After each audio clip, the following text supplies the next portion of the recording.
that you have compromised your body? Sometimes we fall asleep in awkward positions, not realizing that we are placing too much weight on a part of our bodies. When this happens, we restrict the blood flow from the body part in question that is being pressed down, causing ourselves to lose feeling, to become numb. Has this ever happened to you? Have you ever awakened from your sleep to discover an arm or a leg to be numb? I sure have. What amazes me is how long I force myself to tolerate the numbness. How is it that I tolerate such numbness? Any honest appraisal of the United States would indicate that a significant portion of its population has fallen asleep in an awkward position, where it is forced the heavy weight of years of dehumanization, of racism, and a violent white supremacist position onto a people, an African American people, and has thus sought to discount and even nullify their God-given dignity and worth while reserving both virtues for themselves. How is it that we tolerate such numbness? After years of forcing and exerting such disproportionate weight onto a people it determined to be inferior and less than human, many in this population segment, this white American segment, became numb to the fact that, like themselves, African Americans and other people of color were created in the image and likeness of God. This segment became numb to African American realities, numb to their aspirations, and numb to their humanity.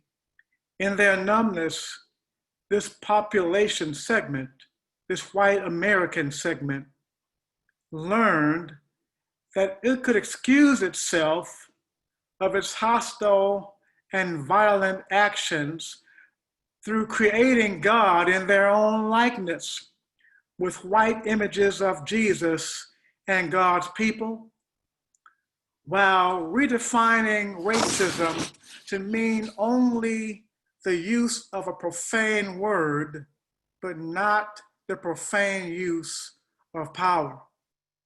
How is it that we tolerate such numbness? While secure in their numbness, many in this segment of the population, this white American segment, has learned to interpret their racial privilege as earned, the second-class citizenship of African Americans as inevitable, and the violent treatment by law enforcement personnel as deserved. When we consider the horrific video of the suffocation murder of George Floyd, an unarmed African-American man, by 4 Minneapolis police officers, video that is seared into our national memory, joined by footage of the racial profiling, stalking, and vicious murder of Ahmaud Arbery, an unarmed African-American jogger by white vigilantes in Brunswick, Georgia, or Breonna Taylor of Louisville, Kentucky, who were sleeping while Black, when officers with no visible warrant stormed her home and shot her 8 times, shot her to death. And the white privilege and fabricated crisis and police call on Christian Cooper, an innocent African-American bird watcher in New York City's Central Park. These and the staggering list of documented and undocumented atrocities committed against African Americans and other people of color by people motivated by racist fear and imagined rage, it becomes apparent that racial numbness in practice has the power to consume lives, destroy communities, and damage reputations. How is it that we tolerate such numbness? Anyone who has ever experienced the numbness that results from falling asleep in an awkward position understands that the reversal of the numbness requires two things. First, we must wake up and acknowledge the reality of our numbness. Then there must be a shakeup where we vigorously move our bodies in ways that restore blood circulation, movement of our body, and feeling to the body parts that were numb. America has fallen asleep in an awkward position, a racist, violent, and lethal position, and invisible and concealed ways has accepted and forced the systemic nullification and cancellation of the lives and ambitions of African Americans and other people of color. The question is, are we as a nation a self-defined Christian nation,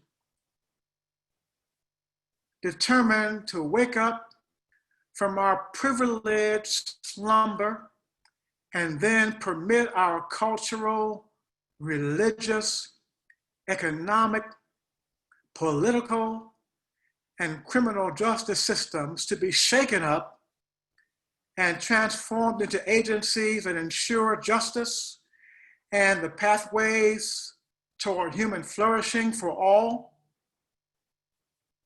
Important question. With all due respect to my fellow persons of faith, I believe that religious numbness and silence amid the clear and obvious signs of racism, racist violence, and white supremacy represents a state of emergency in our collective household of faith and is a sure sign of our complicity with racism and a surrendering of theological and social relevance and credibility. If we will have relevance and credibility while under the toxic cloud of systemic racism, we will be required to live under a reverse Miranda ruling, meaning we will give up our privileged and problematic right to remain silent and contained in our own silos. We must confess that our society is crumbling, perishing because of the lack of a relevant, credible, loving, and just vision to which we and our systems are all held accountable. You and I must be willing to accept our responsibility to assert that where there is a loving, just, anti-racist, anti-oppressive vision, and when the systems we manage, benefit from, and maintain are held accountable to this vision, people will not perish, but flourish. we must then dedicate ourselves to living this vision. Relevant faith causes adherents to accept the obvious fact that not all lives, that all lives cannot truly matter until and unless Black lives matter. And then use whatever privilege or platform we have, to detect, disrupt, dismantle, and defund any and all systems of racism and oppression. Under this new vision, we can then call for investments to be made in new social, economic, and law enforcement policies and systems that enable human flourishing without interference from racist, oppressive thoughts and policies.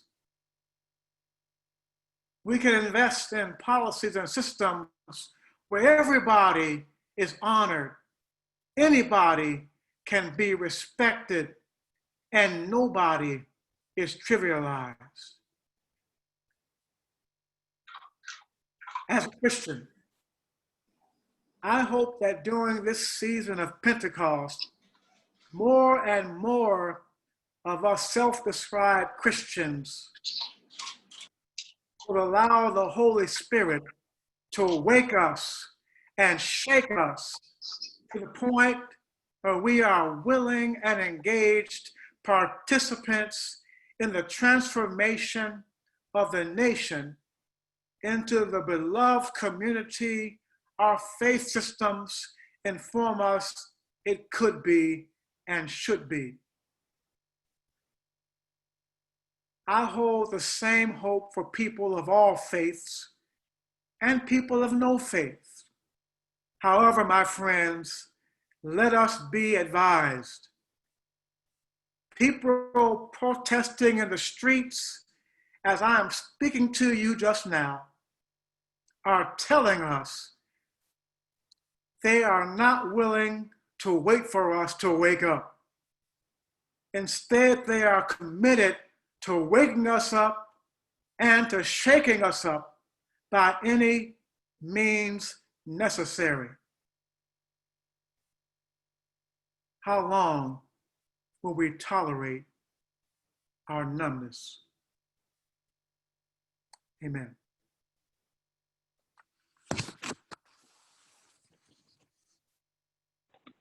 Thank you. Thank you so much, Dr. Sullivan, for those words. So now I'd like to open it up to anyone who's on the call or are watching on Facebook Live to offer any comments or questions that they might have for Dr. Sullivan, or just any comments, thoughts, feelings on this issue. We want to have a constructive dialogue around this. So feel free to just unmute yourself if you have something to say, or if you're uncomfortable saying something, you can write it in the chat now, and I will read that out to the group. So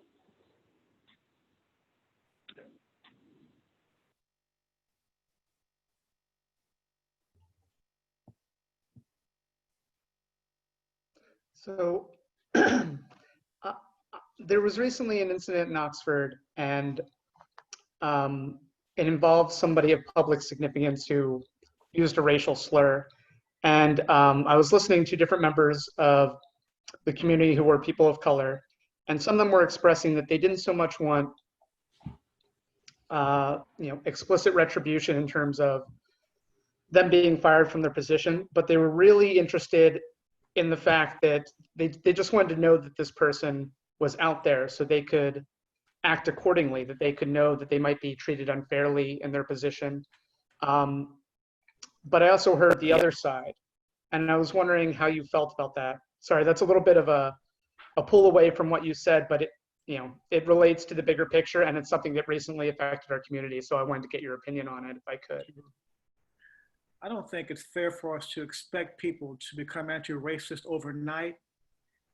And we have multiple decades, hundreds of years as a nation of investments into racism and white supremacy. And those are like radio frequencies. They're all around us. They're bouncing off of us. They're coming through us at times. But those who are adhering to an anti-racist frequency, we must also be out there putting our words out there and giving people a chance to be transformed, re-educated, repurposed for anti-racist directions and leadership. And when people make mistakes, we ought to be able to help them to become transformed. Now, when people have a pattern of operating or leading or living that is steeped in racist action and thought and show no interest in changing, then I think we have every right to seek some alternatives to their leadership or their positions of service.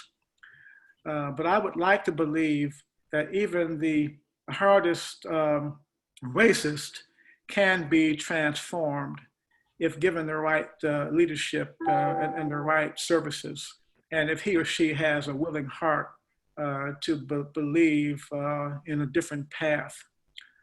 But I don't want to wait forever for that to happen, particularly if people are making decisions that impact people's lives on a daily basis.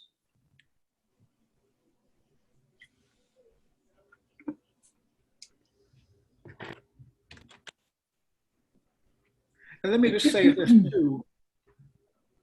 Our education systems have let us down, generally speaking, with respect to this conversation, this topic of anti-racism.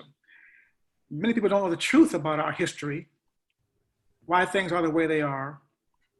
And so we can also engage each other through accurate, honest renditions of history, and people giving space for the stories to be told, people who were not the victors, if you will, but people who have been victims, who have a valid story to tell and a stake in our societal transformation.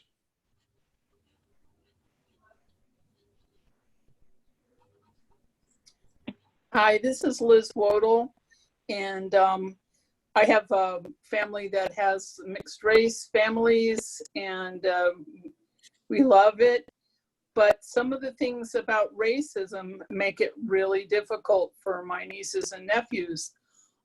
This year, we went out to my nephew's wedding, and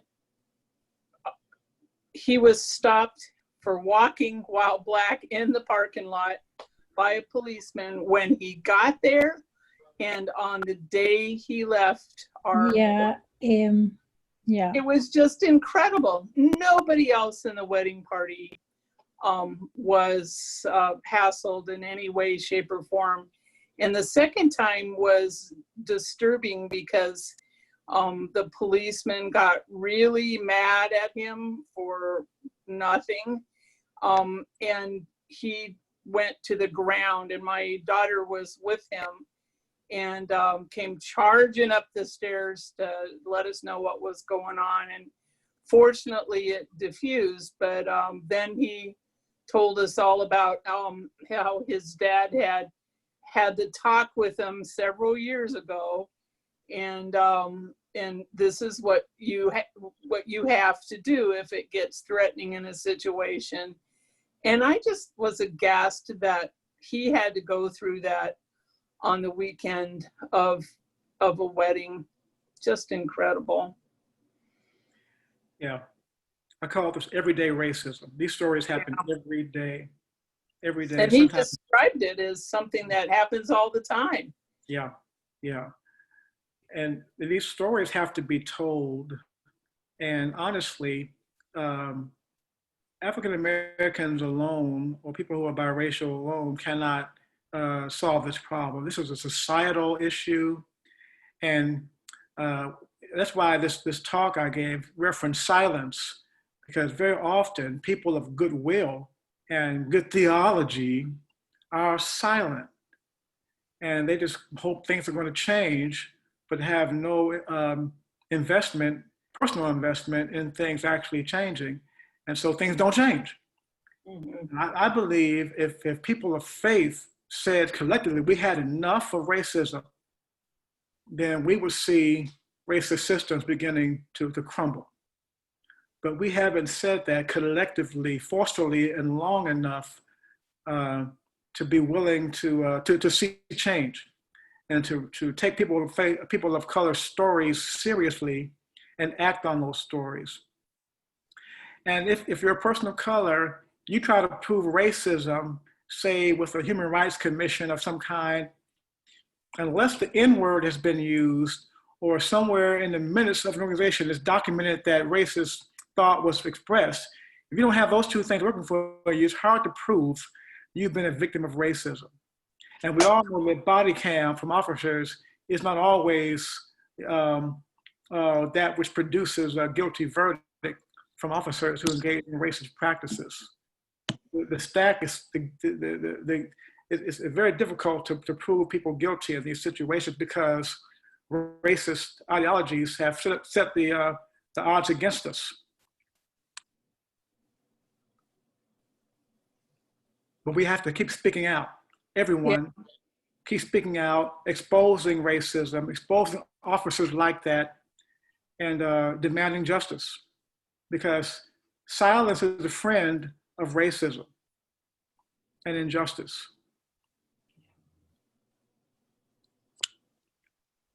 Well, we sure let the hotel manager know about it, and I wrote a letter to the company that owns the place. Didn't hear a dang thing, but we said something. Yeah, yeah. But the next time. Yeah. And I worry so much about kids who are in school, you know, especially even elementary school, what it's like to have that little picking and jabs and the racial slurs happen on a regular basis. And I know that that still happens. It's not something that has gone away. It must be really difficult to raise a child in a climate like that. Yeah, yeah. Well, and this is how racism works. I mean, it works in many ways, but if you're a person of color, an African American, and you aspire to work in a setting or a system that is mostly white or largely white, you have to demonstrate that you can work in the white world, that you have an understanding of white approaches, white values, white ethos. So essentially you become amphibious. You function well in your African American world, and you learn to function well in the white world. Whereas white people, generally speaking, don't have any expectations to live such a way. You know, being white is like the American Express card. It's accepted everywhere. And, you know, so everywhere you go, it's assumed that you will fit in. You will have the answers. Your way of operating will be the operating system for all. So there's no need for you to have multicultural training, anti-racism training, because by birth, you're an authority in all systems by virtue of being white. So the white is normative for so many people, white ways of functioning. White people's versions of truth are accepted over African-American versions of truth, and particularly in institutional life, because many of these white managers have not had any kind of training, read no kinds of books by people of color, no friendships or bonds with people of color that didn't involve a power dynamic, and they had the power and people of color didn't. And so when it comes to a dispute or a conflict in a work setting or a school setting, guess whose version of truth is accepted? Mm-hmm. Right. I was just going to say that Amazon Prime has free movies for a certain amount of time, and I watched Selma last night, and I did not go to that movie because when it was out first, because I remember what happened and I just couldn't face it. And it was devastating. It was far worse than I had imagined. And I know it's Hollywood's presentation, but I bet it was pretty close to It what was close to the mark. Yeah. Yeah. Yeah. And James Reeb, who was murdered at that time, it just killed me that it took the murder of a white minister right. for something to get done. And boy, that just says it all. What happened to him was terrible. I've talked to people at UU churches in our area about that because he was from our faith as well.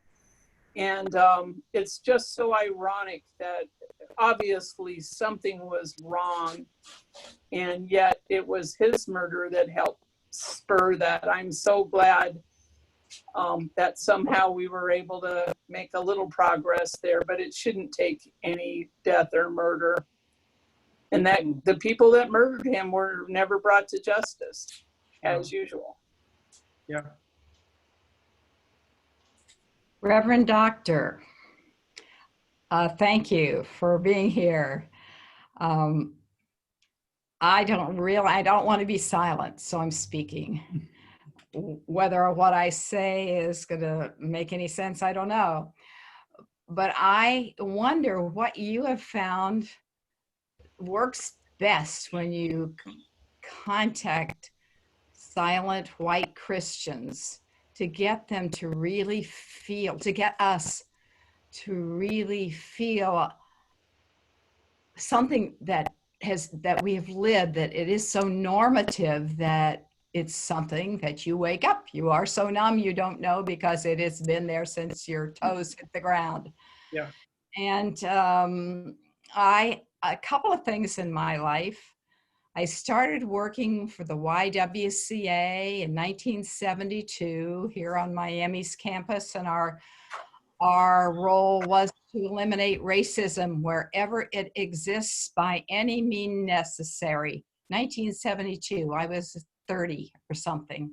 What do you mean? They'd say, any means necessary. You mean you can go kill someone and make it work? And I'm thinking, that's not going to eliminate it, so that isn't a means that's going to work. And that's from 30s and my 40s and my 50s and my 60s and my 70s. Now I'm 80, just turned 80. And I've been on this track. They had a book called White Is. Oh my gosh, I read that book and I said, I had no idea. White is a flesh-colored Band-Aid. I just took it as right. And then I thought, I understand a little bit. I've just been getting little bits throughout my life. And then when I have a chance to interact in Black churches, come to them. I work with the United Church of Christ as a volunteer. And it's just, I learn by living and being with people, and I still have so much to learn. And I just wonder what has worked for you with us. Well, I've learned that it's important to root one's activism in love and not contempt, which is challenging, but not impossible. And because if you can lead in love, then it gives you a chance to see the potential in even racist people, their potential for change and for good. And then when love is the lead, you can speak honestly and bluntly to people about the way life is from your vantage point. I've learned that people of color get nowhere by being silent or shrinking in the presence of white people and white oppressive systems.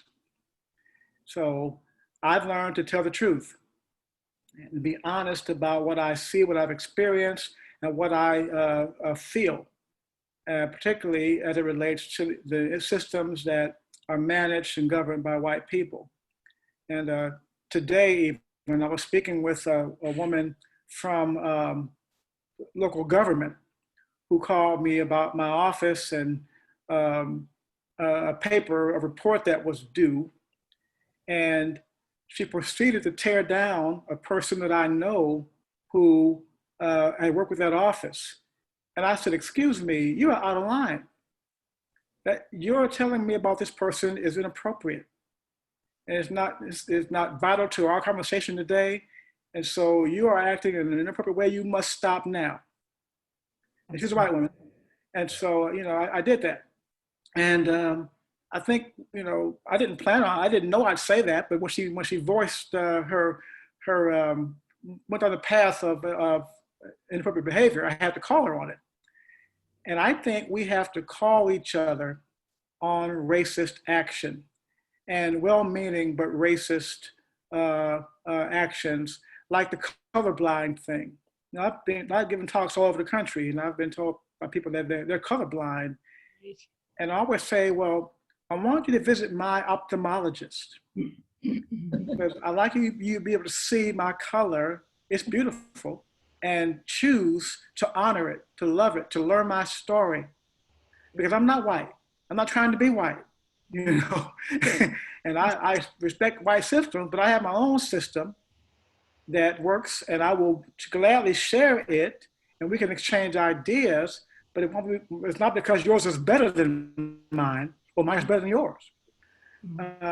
So I believe in conversation and challenge in a loving way, but certainly challenging. Along with that, and that's under the category, I think, of probably moral suasion. But we all know racism does not yield always to moral suasion. No. So there is the element of policy change, of social and economic policy changes that we have to be faithful to address and demand changes on. For example, the bail system in Ohio, it's unjust. People stay in jail because they don't have enough money to pay their bail when they're arrested on something, a charge of some kind. So people are in jail for months because they couldn't raise the bail. Whereas people who have affluence can pay their bail and they go on. It's an injustice. So we can speak out against that. I spoke for a measure this week that would define racism as a public health crisis. That would call Ohio to direct funds toward systems that have perpetuated racism, to change those systems, and to help people who have been victims of systemic racism in Ohio. And so we could agree that racism is a public health crisis in Ohio and begin to function ourselves along those lines. Also, I am a church educator. And 25, 30 years ago, when I was doing that work full time, it was a hard sell for me to get white churches to buy into multicultural Christian education. They had heavy investment in white Jesus and white biblical characters, reserving one spot for a black person, one of the three kings. You've seen that artwork, I'm sure. One of the three kings with the gifts. One of them was always black. It's true. But people would always tell me, well, Jack, color doesn't matter. And I would say, well, I agree. So hang up a picture of a black Jesus, because I agree, doesn't matter. So you can hang up a picture of a black Jesus right next to your white one, or take your white one down if you want to. But if it doesn't really matter, then be multicultural in what you do, and building your libraries in your church settings. Why isn't your library diverse by now? Right. I can say these things honestly, lovingly, sometimes with humor, but always direct. Because I've learned we get nowhere being less than direct about issues of race and racism. But the policy shifts, we have to be attuned to what is oppressing African Americans and people of color through law and policies, and commit ourselves to discovering what those are and changing them, working to change them. The State House and the local government, wherever we happen to be. Thank you. Yes, it's hard for me to be direct with my a normative gender role that I accept and have trouble venturing over. So I appreciate it. I like what you said. I do not appreciate what you said there on the phone to her, that I could practice. I need practice in doing that. And Yeah, because I think we all do, not just you. You know, we all, even I need continued practice. I'm taking a certificate program right now at Cornell University, where I'm learning right now the art of having a challenging conversation and how to lead that. And I think we all have to learn how to lead a challenging conversation. And that takes a while to get right, you know, and be confident in doing. yeah. There's a young man who lives upstairs in my apartment, and he saw me at the vigil here in Oxford, and he said, I wouldn't go there even if they had free beer. So I knew, you know, I Yeah. knew who I was dealing with. So Yeah. he said, why did you go? And so I tried to explain to him why I was there in solidarity. And he said, well, there is no systemic racism. That's just, there just isn't. And he said, I want to sit down and talk to you. So I said, well, okay. He said, let's talk next week. But he said, I'm going to bring my statistics along. And I said, well, I'm going to bring my stories. And he says, no, he said, that's just anecdotal. I don't want to hear those stories. Mm-hmm. And I said, well, that's where it's in the stories that you discover the racism.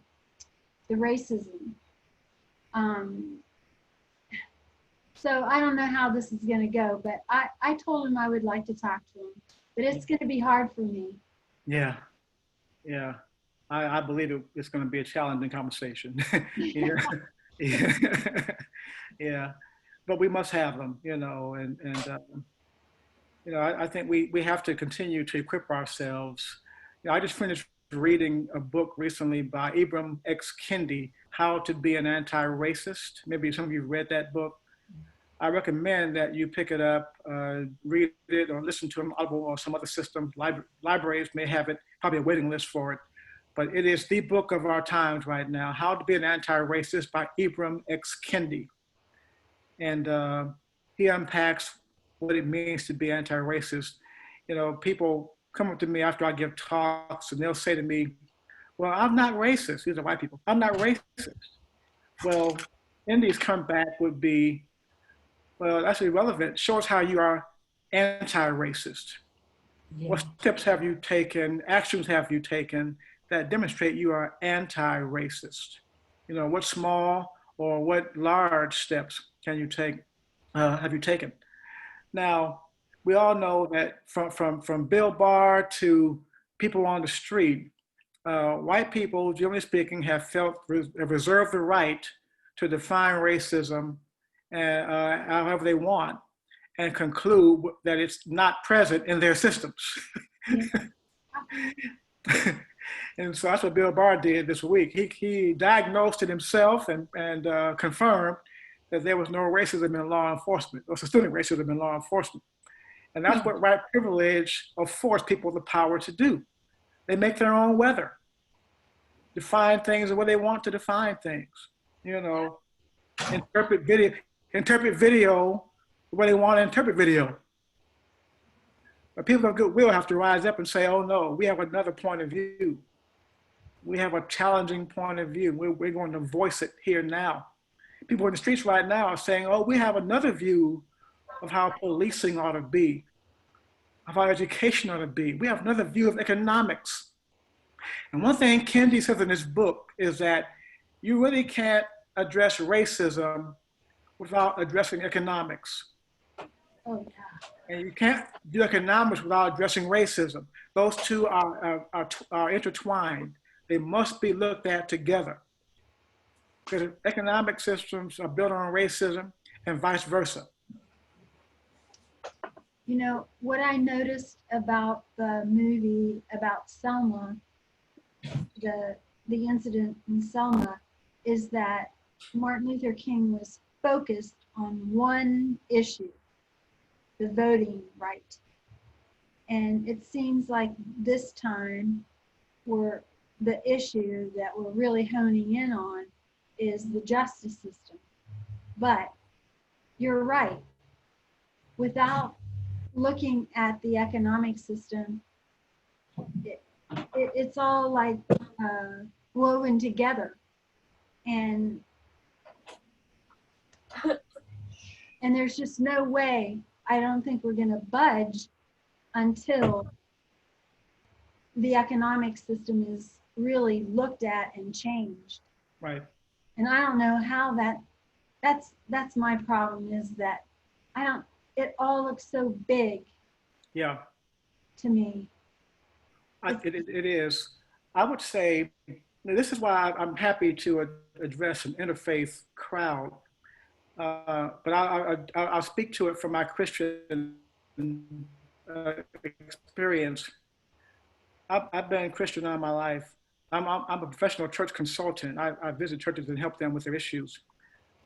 Historically, African-American churches were formed as a protest against racism, against the enslavement of African people, against Jim Crow. Mm-hmm. And so this Black church grew as a movement toward biblical love and justice, as informed by the biblical text and West African cultural values like reciprocity, love for elders and youth, children, respect for the elderly, and justice. Now, this Black church was forged into the ministry of liberation because it followed Jesus and his teachings, and it modeled his ministry. Now, the other side of it is the historic white church was not rooted in a similar fashion. It was rooted in dominance, social maintenance, and social silence on the big issues like this. And so there's two different reasons for existing. There's a comfort piece in white Christianity, and maybe even white religion overall, that is not there in Black religion. Now, if comfort and maintaining societal standards and structures is the goal of faith, then by definition, it is irrelevant for conversations about social change, because it does not equip people for social change, but maintenance. I suggest that the historic Black church has much to teach white churches, white religious organizations about what it means to be faithful to God and relevant to the times in which it lives. Because we understand that protest and controversy and risk are part of what it means to be faithful. And I'd say unless our religious systems become open to boldness, to risk and controversy, then we won't see the changes we need to see.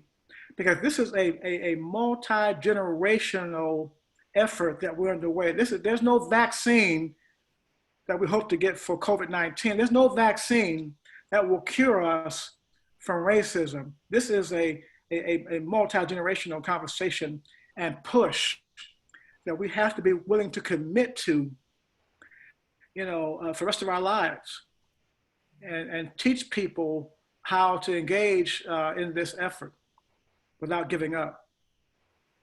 Mm-hmm. Scripture says we will not be weary in well-doing, for in due season we'll reap if we don't faint, if we don't give up. And I think, this is not for the squeamish. I'm critical of churches that I see who are worship stations, worship centers, who praise God with all their might, fellowship, and then go to the buffet restaurant when it's all over, and that's it for their faith experience until the next week.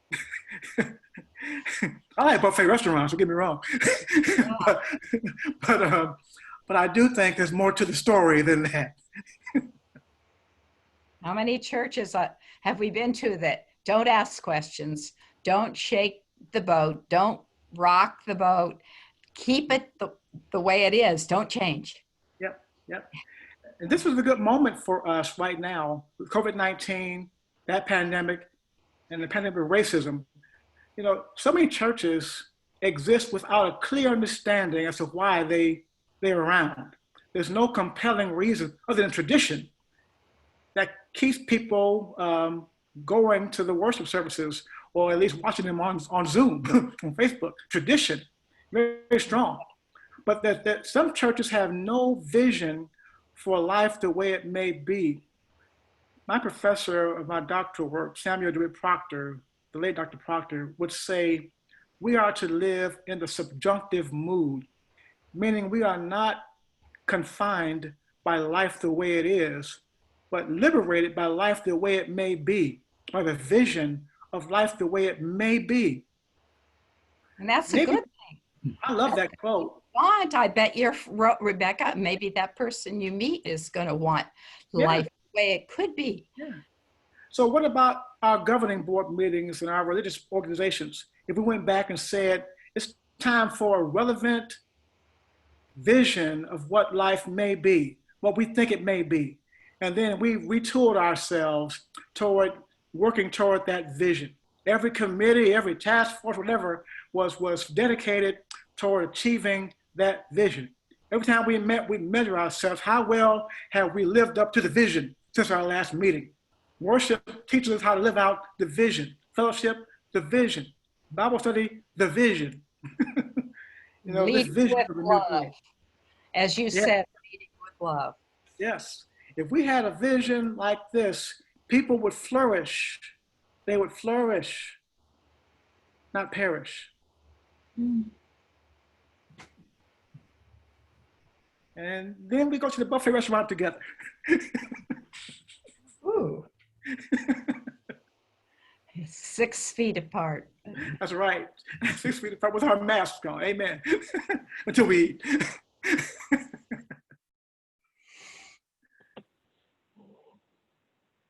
Dr. Sullivan, I actually had a question for you.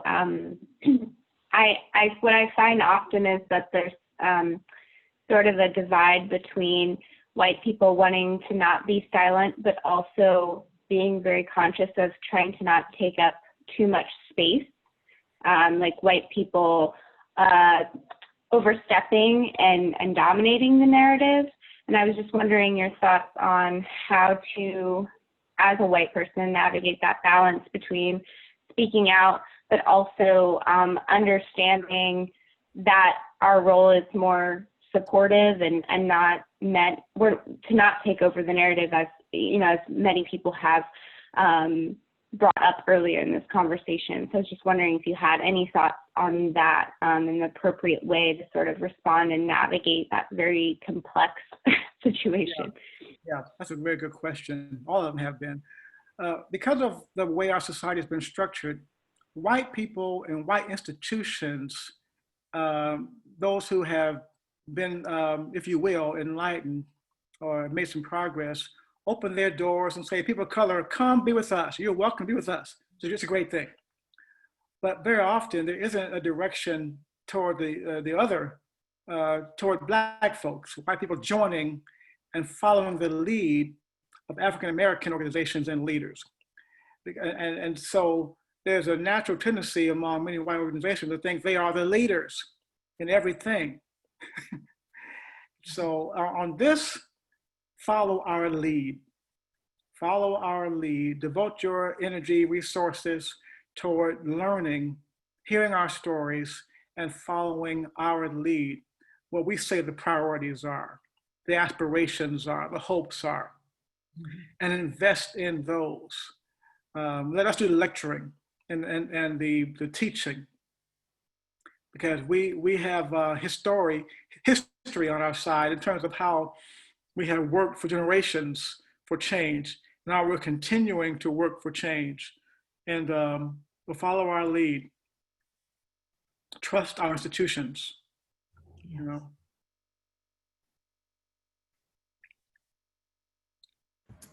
Thank you.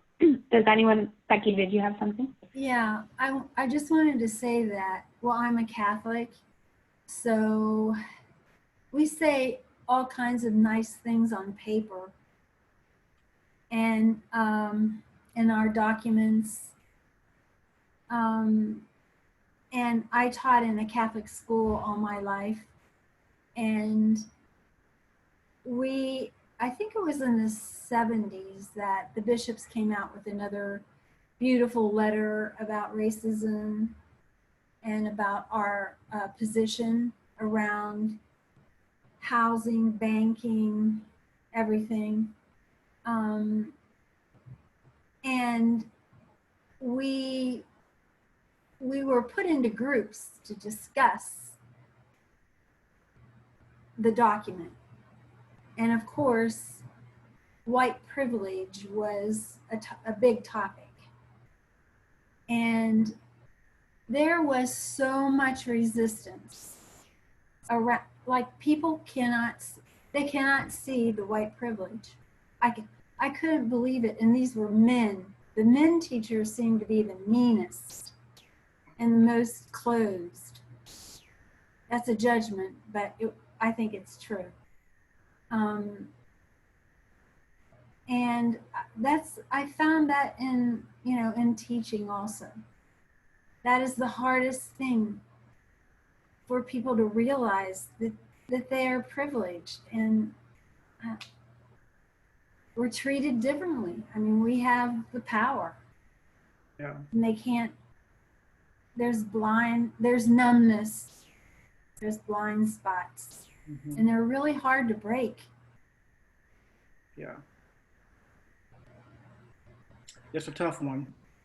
It's a tough one. It's another challenging conversation, but it needs to be had because just because people deny a reality does not mean it's not real.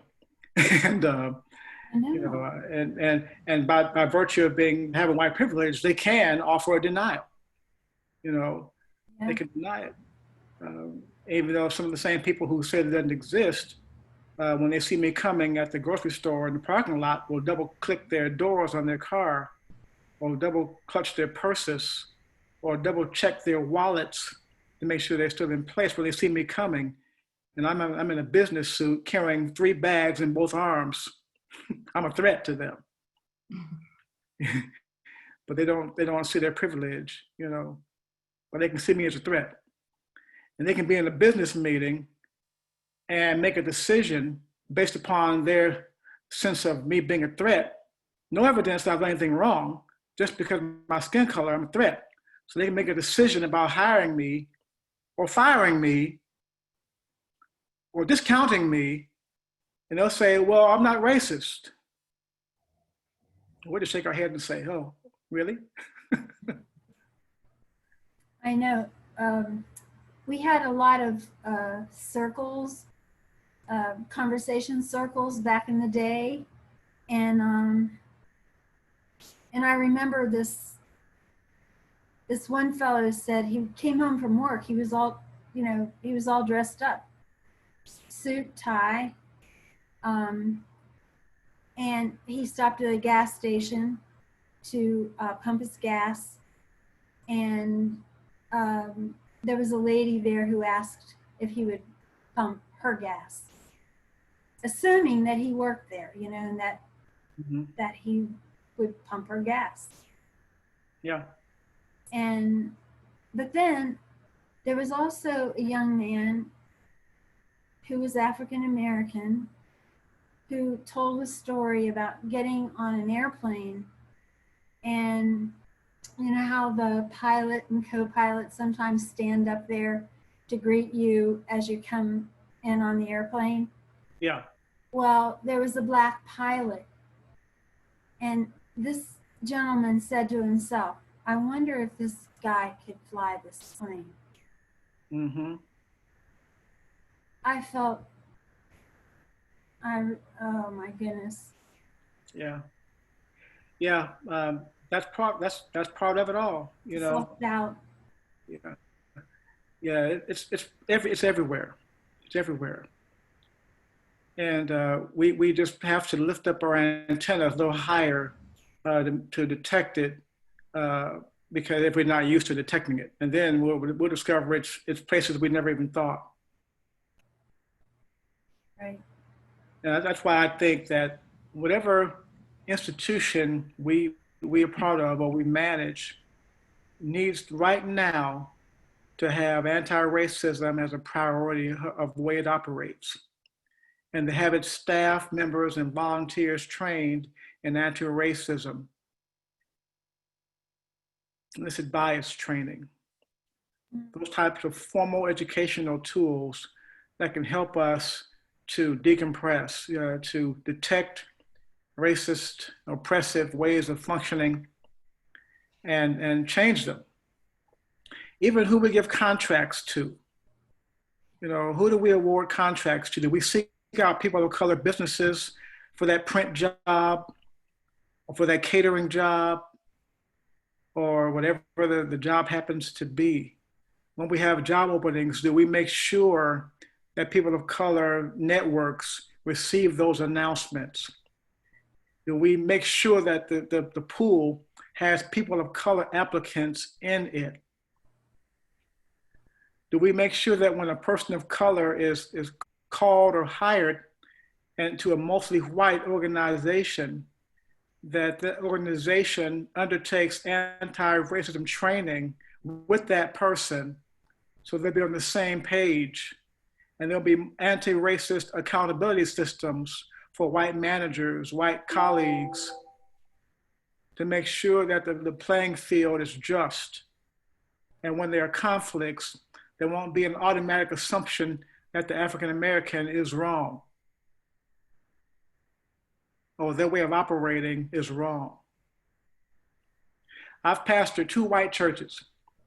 And so when I would preach in those settings or give leadership at the Bible study table or any forum, I didn't try to be white. My point of view was, well, you all knew I was Black when you called me.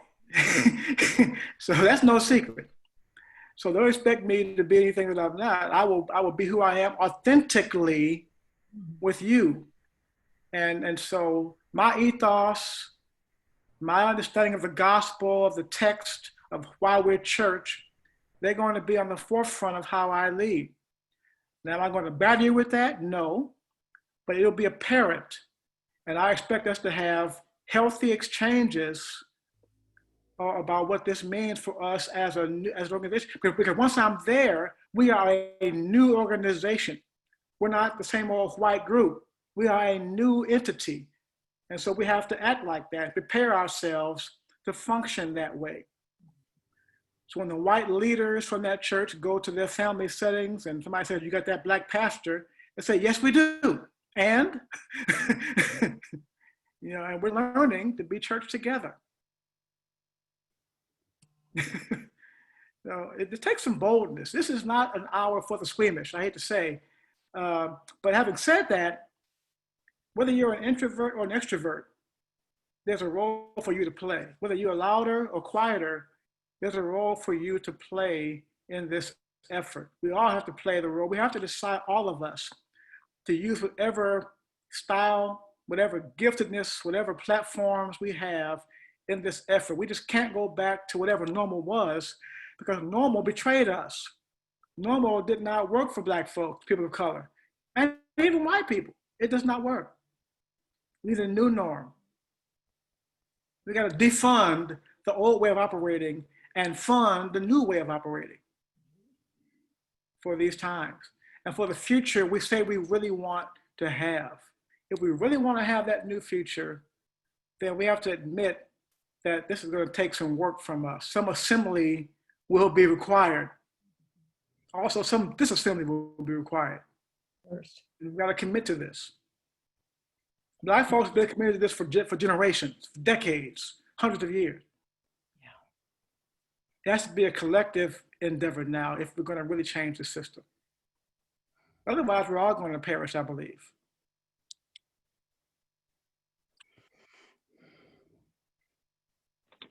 Go ahead, Jason. I think Liz was trying to talk, but she was muted if she wants to go first.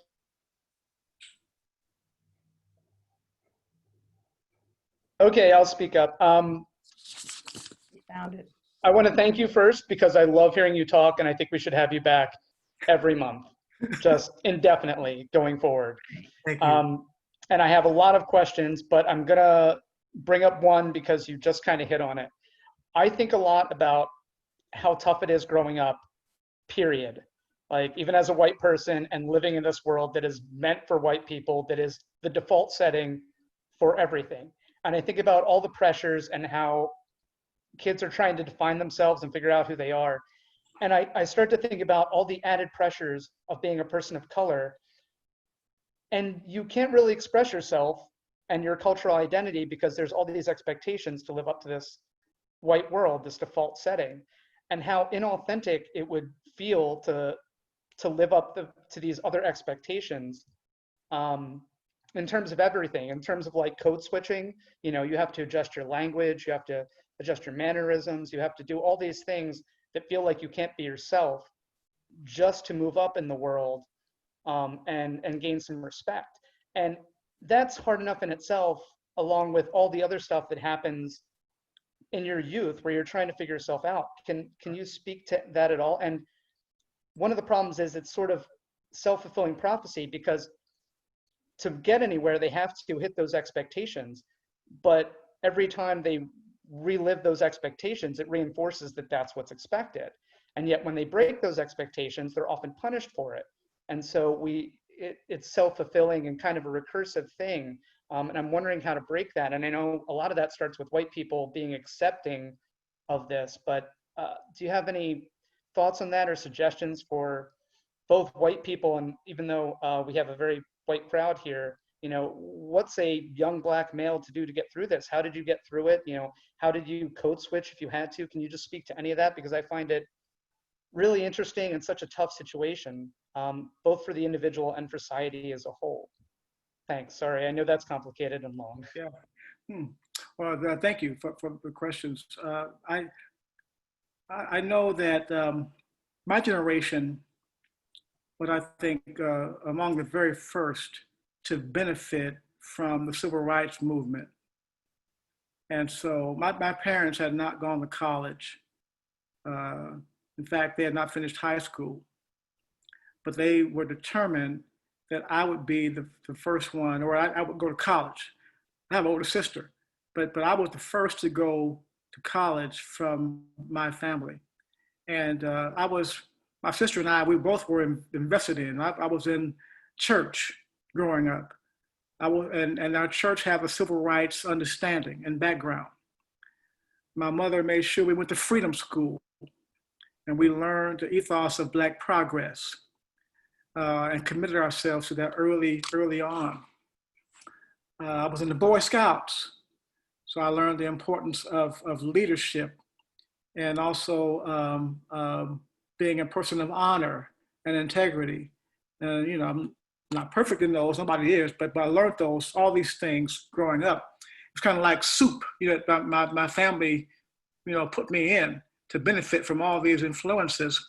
And they understood racism. And yet they were not afraid to believe that we could succeed, the children, in a white-dominated, white-influenced world. And we believed growing up that we had to be twice as good as white people to get less results, so less pay than they got for the same work. You know, that was reality, and in large measure, it still is. And so we understand. You make a mistake if you're a Black person in institutional life, you're gonna be gone. Whereas white people can make mistakes over and over again, and they'll get reinvested in. Generally speaking. So we had to be fortified growing up to be strong and withstand everything we would be confronted with as we move forward. So it's like Dr. Proctor said, we ended up being amphibious. We functioned very well in African-American settings. My high school was like 96% white. And then I had to learn how to function when I got to OU in a white world. And it was rough because of racism. my education in high school, my college preparatory education, 3 years of that, included only one final examination, only one term paper. Mm. But I went to OU, and I was expected to produce those like they were nothing in every class. So it took me a while to learn that environment, you know. Now, racism was systemic in high school days. That's where we had that kind of system that produced me ready for college, but not really ready. But at any rate, because of my family's investment and that of the culture around me, I stayed with it, you know, and I learned how that world, that academic, that white world.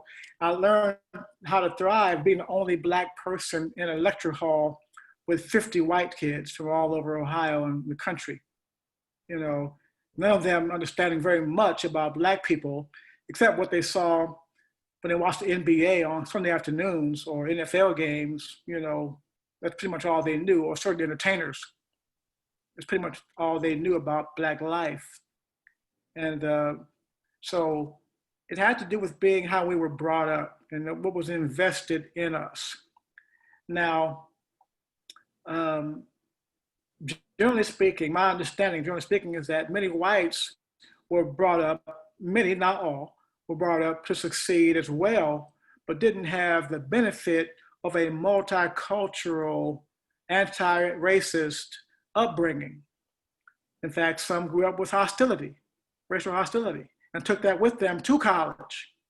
Like the young white man who saw me coming, and I was speaking with Black friends about Jesus being Black. And a white student pastor heard that and wanted to fight me in the name of Jesus. so cooler heads prevailed, thank God. Meaning mine. But anyway, he was not brought up, and so many like him were not brought up to be racially accepting, or at the very least, racially tolerant. And so they saw the world through white dominance lenses. So all this to say, I'm going to stop it here to say that I think upbringing is everything. What we're taught, I think, is everything. I listened to NPR yesterday, a report, or the day before, about changing white people's points of view. And one of the commentators indicated that when we're asking people to change, we're not just asking them to change who they are personally, but we're asking them to reject what they learned culturally from their neighborhoods, their families growing up. And that's why it's so difficult, because it's been ingrained in them all their lives. And now they're being told it's important to change for the common good. And that's difficult.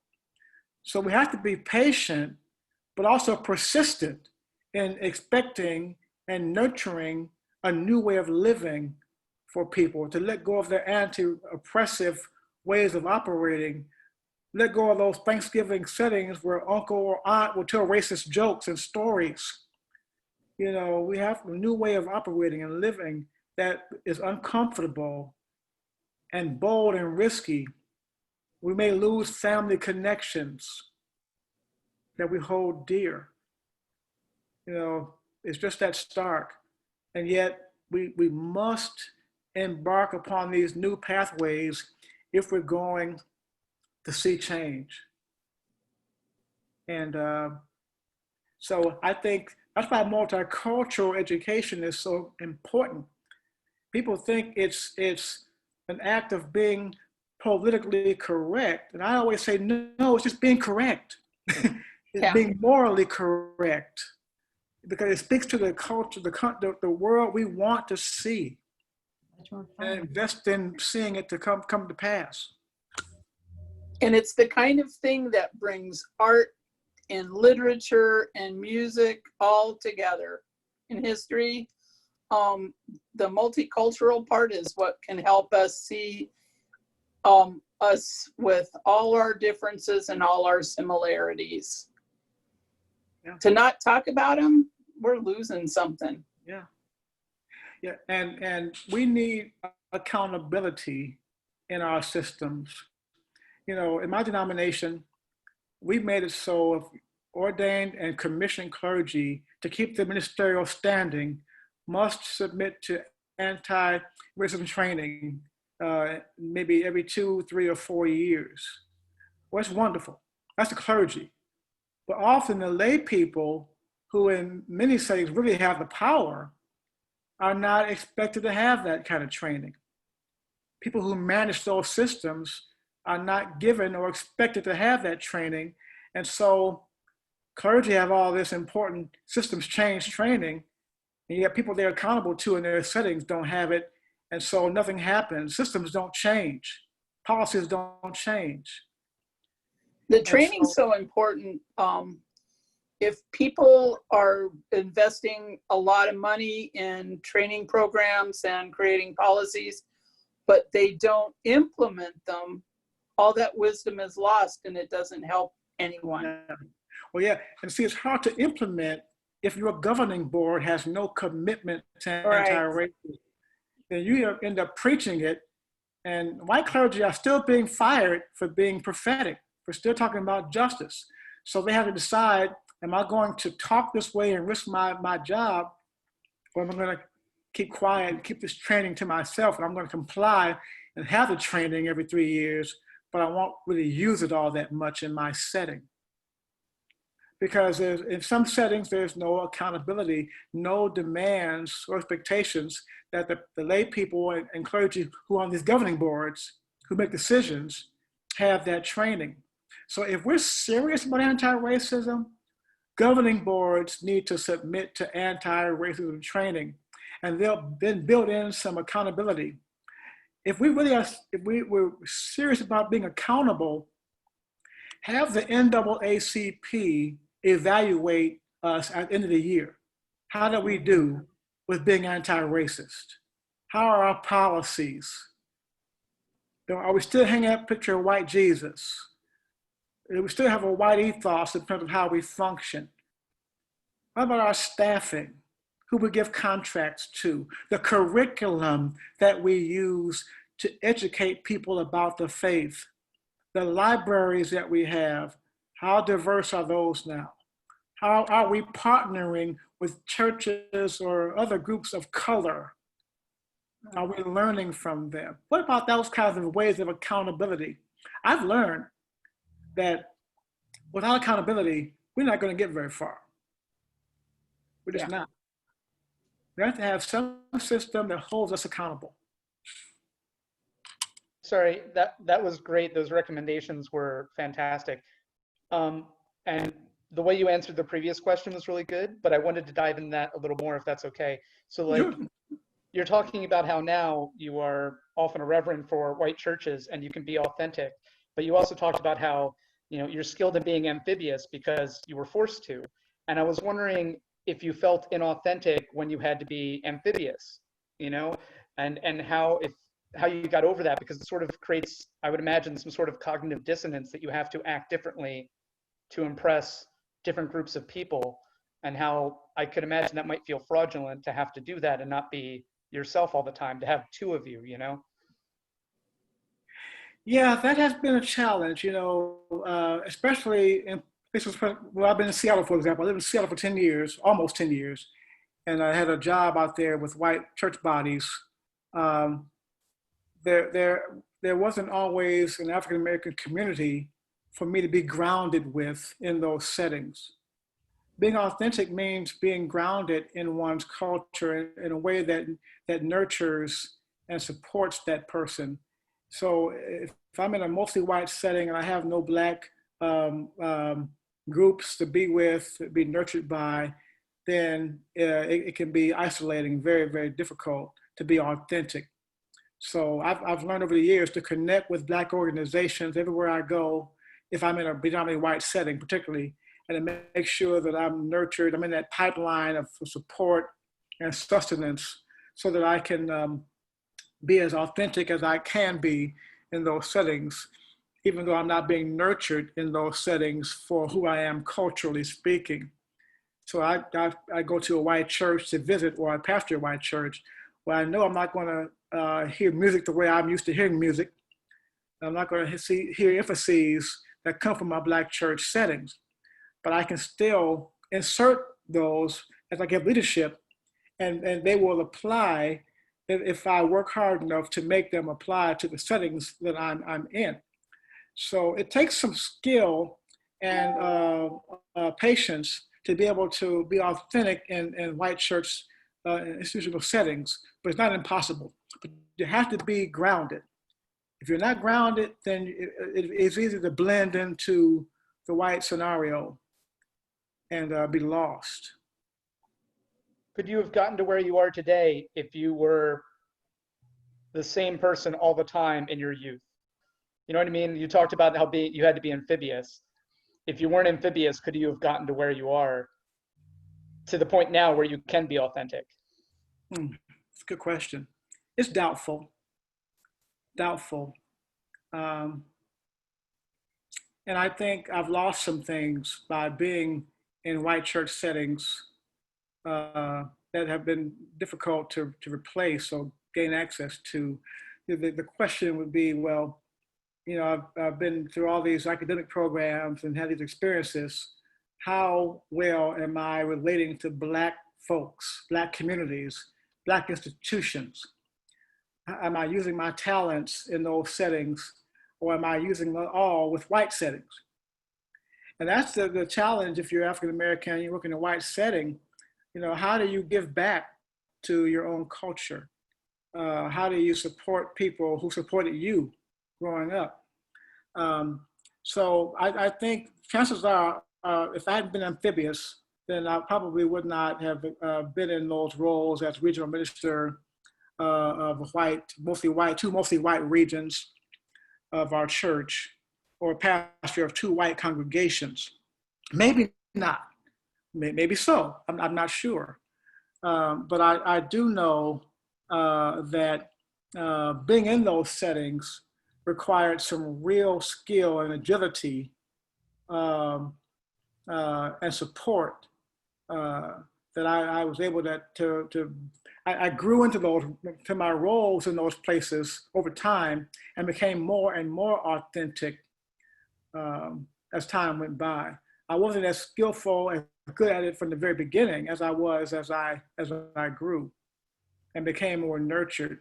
And I've always had passion for justice. I think that's what helped me along the way, because I would never accept a faith system that did not call for justice and support justice. So even in white settings where people were not used to talking about justice, I talked about justice. I served the white church recently while I did a Bible study on social justice.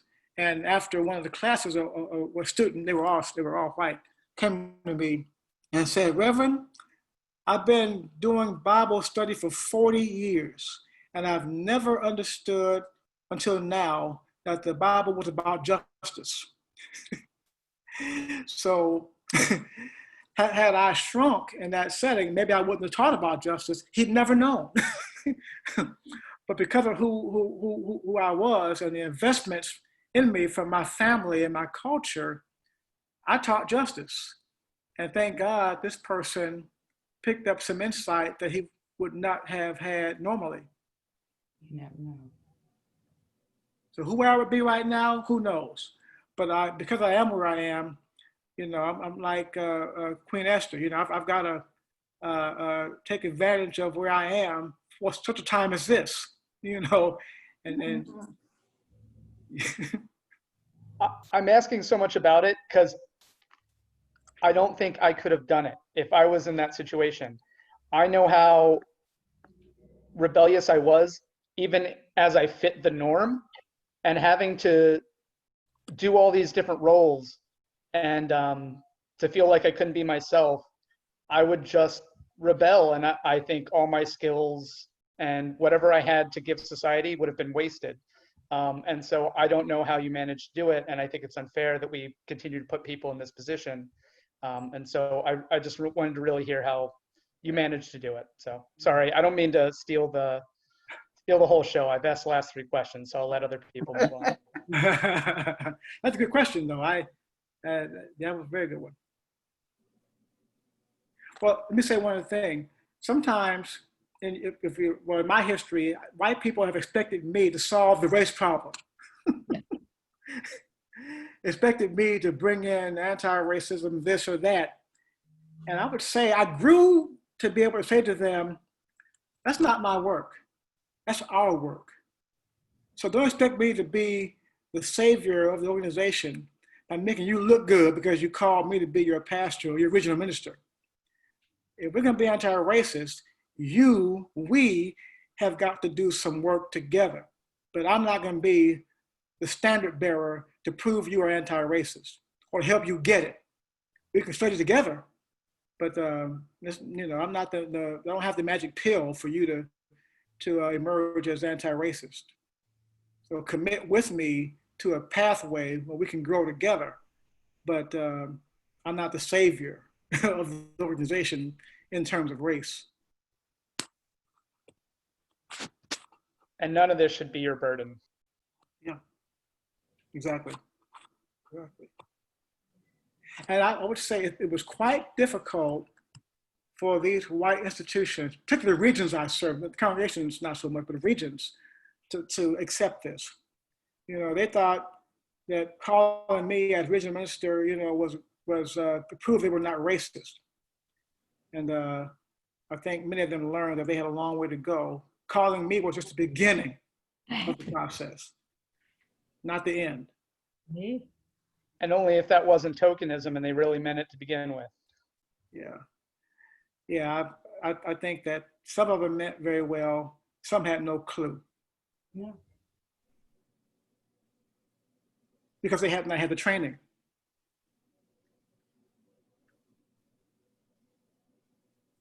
I don't want to keep leading the discussion, but if no one else has a question, I would love to know, right now, because of policing, we're discussing all sorts of policies, 8 Can't Wait and a whole bunch of other stuff, the NAACP suggestions. Out of all these different things that are coming up, do you have a few policies that you think are the most important in trying to push forward? Because there's probably, sadly, limited opportunity to really try to move on these. So if there are any that stick out, I'd love to hear your opinion on that. Well, I think we have to ban the chokehold for sure. That needs to be by national decree, ban the chokehold. It has been used as modern day lynching for African American people of color. And that's got to be done. I think we have to be honest about the history of policing, look at its racist foundations and economic foundations, and be willing to say we have to start with a new model for policing. Because I don't think reforming a racist system is going to happen. I think the reform assumes it was once right. And it wasn't. It was not right for Black people. So we're talking about transformation here, a new way forward for policing. And I'm trying to instigate some interfaith conversations on the future of policing. You'll hear about this in the coming days, but I'm putting together a network of people concerned about this to see what we can do to have a conversation, an interfaith conversation. I think faith people having this conversation is important because our faith means a lot. It instructs who we are, by and large, and gives us meaning. And I think if we can arrive at a vision for what a future policing looks like from a faith standpoint, then we can be important voices in this conversation. We all have a stake in this. And so I want to see us do this. I want to see us arrive at policing where we're not militarized. We don't have tanks. We don't have grenades blowing people up, their houses up. I don't want police being used to solve mental health issues. We've got to figure out a way to put police in the healthiest of all contexts and have them equipped with anti-racist, anti-oppressive ways of doing their work, where they don't see us as people of color automatically as suspects.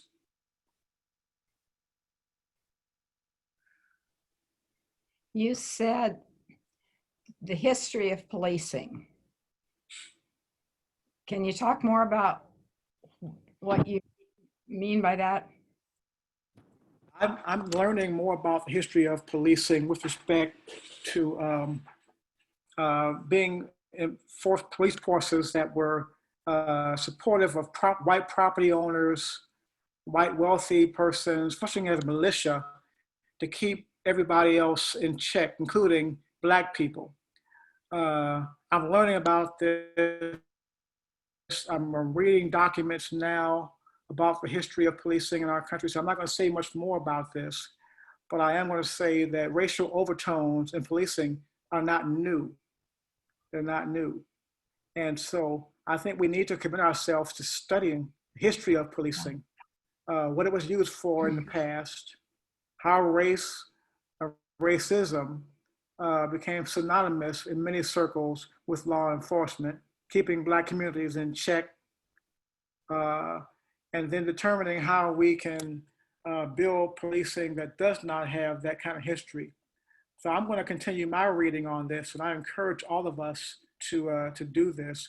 There's a gentleman who's a professor at Harvard University I heard speak on this on NPR yesterday.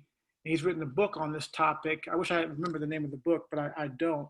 If anybody listening out on Facebook or watching this has that resource, please post it so that we can have access to it. But it's important for us to have this conversation, to do this research, so that we can be equipped to have a better conversation about what policing could look like now and in the future.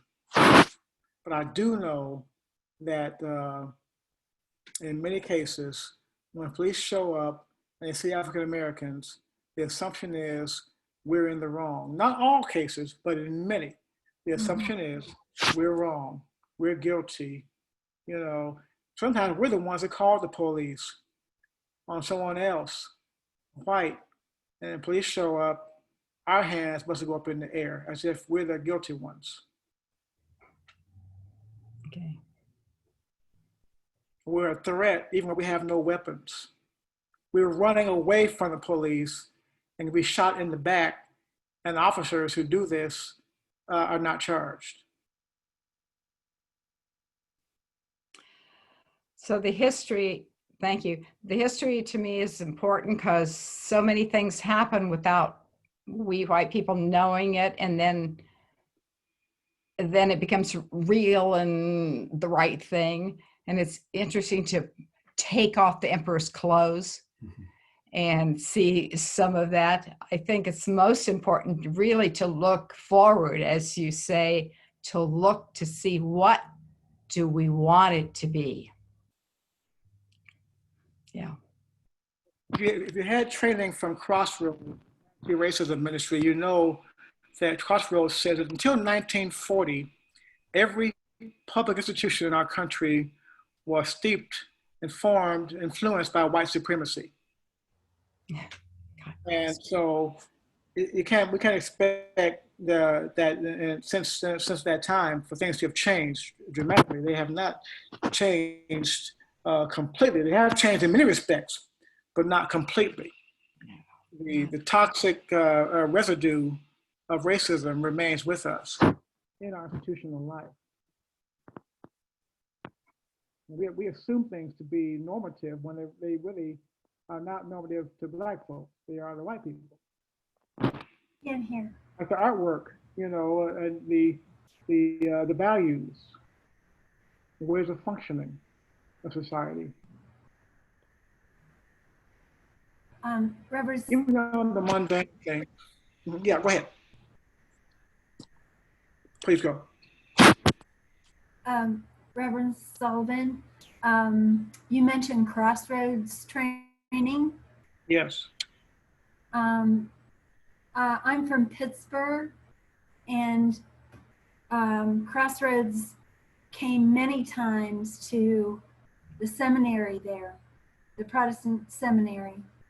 and I would bring my students there, Yes. and they would, one of their exercises, it was a mixed group, both white and black, and they would put up a mural and have us draw the ghetto and our impression of the ghetto. So everybody would do their thing, and one of my students drew a truck with guns, and people were asking her, like, what is that? And she said, well, the ice cream man might come to your neighborhood, but the truck with guns comes to our neighborhood. Mm. They sell guns out of the truck. Yeah. And that, I know that I don't know, is in my head, in my soul. You know, what she brought up is something that I never had to worry about. Yeah. And the Well, way she interesting. put it about the ice cream. Yeah.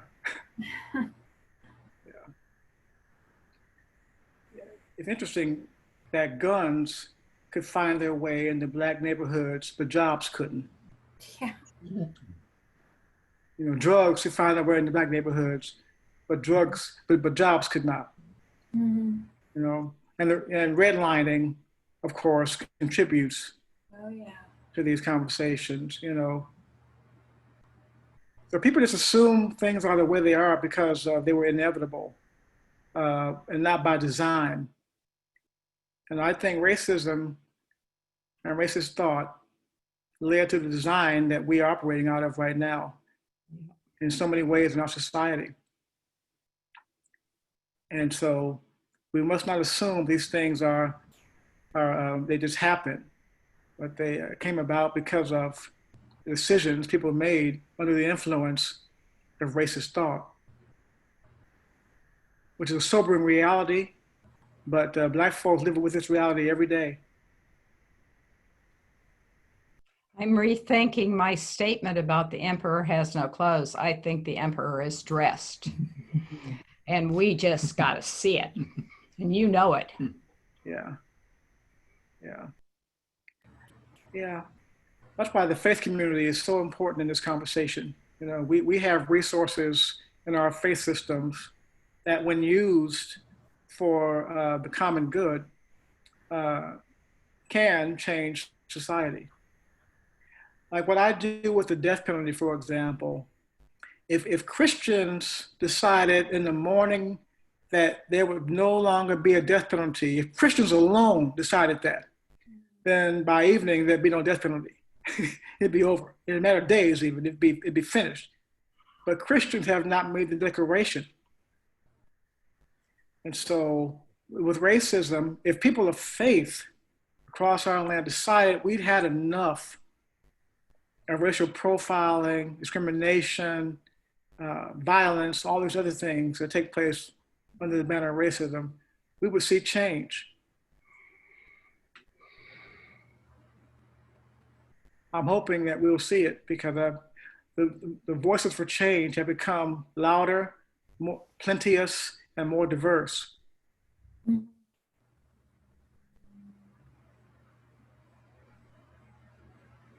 So this is a great day to be people of faith, I think.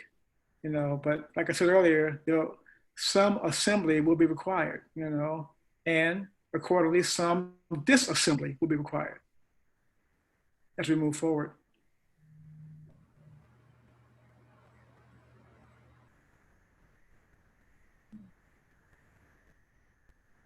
Thank you so much. I do want to be mindful of your time. And so I will open, if there are any final comments or questions. We're verging on 2 hours now, so, but I'm so happy that all of you were able to participate in this dialogue, and I hope this conversation has been meaningful for you and you have, you know, a clear direction moving forward. Does anyone have anything they want to ask or comment on in closing? No, just thank you so much for coming to be with us. I appreciate it so much. I agree with Jason that you ought to come every month. Thank you for the kind words. I appreciate very much being with you. Interfaith Center, I just thank God for you, for Geneva and your staff and governing board, and I look forward to further and future interactions with you all. I would invite you, if you haven't done so already, to go to the Ohio Council of Churches website and join our email list and receive our resources that come out. And we have some programming that we'll be sponsoring in the coming days. And so I invite you to do that whenever you can, and let us hear from you, and we'll stay connected. Thank Do you. you have any recommendations for anti-racist training? I know this came up many times throughout the conversation that we might do together as an institution, being that we are an interfaith organization. Any suggestions for that? Yeah, Crossroads Ministry in Chicago, they are Christian based, but they also work with interfaith and no faith groups as well. Crossroads Christian Ministry, anti-racism ministry in Chicago. Now, my denomination has an office that does contractual work with groups on anti-racism training. If you go to the Disciples of Christ website and look for Reconciliation Ministries, Reverend April Johnson, that office can provide leadership for training also. They have a fee schedule that they'll be using, as does Crossroads. But those are two entities that I know, and my denominational office was trained by Crossroads, and so, but there are other groups besides Crossroads out there, but that's what I know. And of course, my denominational office. Crossroads is really good. Mm-hmm. I've been to at least 3 of their trainings. Yes, they're very thorough, very thorough. They make you think. Mm-hmm. Thank you. Does anyone have anything else? One thing I'll add, I will research that book I talked about policing, and when I find it out, I'll give it to Geneva. The title of it. Okay.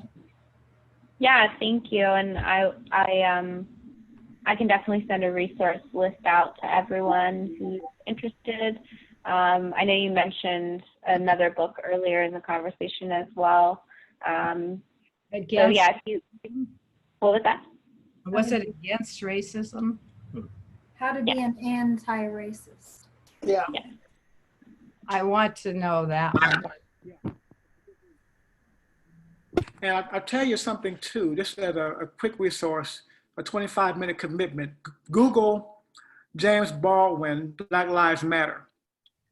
And you will find a speech he gave in 1965 that will be quite insightful for our times. Just Google James Baldwin, Black Lives Matter speech. It wasn't called that then, but it certainly is useful now with that title. But you'll be amazed at how well Baldwin's speech then applies to us now. Okay, thank you. And I think I Am Not Your Negro is also available now on multiple formats for people to watch. Absolutely, yes, yes. And Yeah, it is. Baldwin offers so much to us. Many authors do, but I've been a big Baldwin fan as of late. Well, thank you so much, Dr. Thank you. Sullivan, for your time. We are very, very grateful. And I will send that resource list out to everyone. And I'll post it on our Facebook page as well. So thank you to everyone. And I hope that you will come back and join us again, as many of our board members have suggested. And I hope that you all will move forward today with less silence and more action. And, thank you so much just for your guidance and wisdom. And I hope you all have a great afternoon. Yeah. Thank you very much. Bless you all. Thank you. Bye-bye. Thank you. Bye-bye. That's good.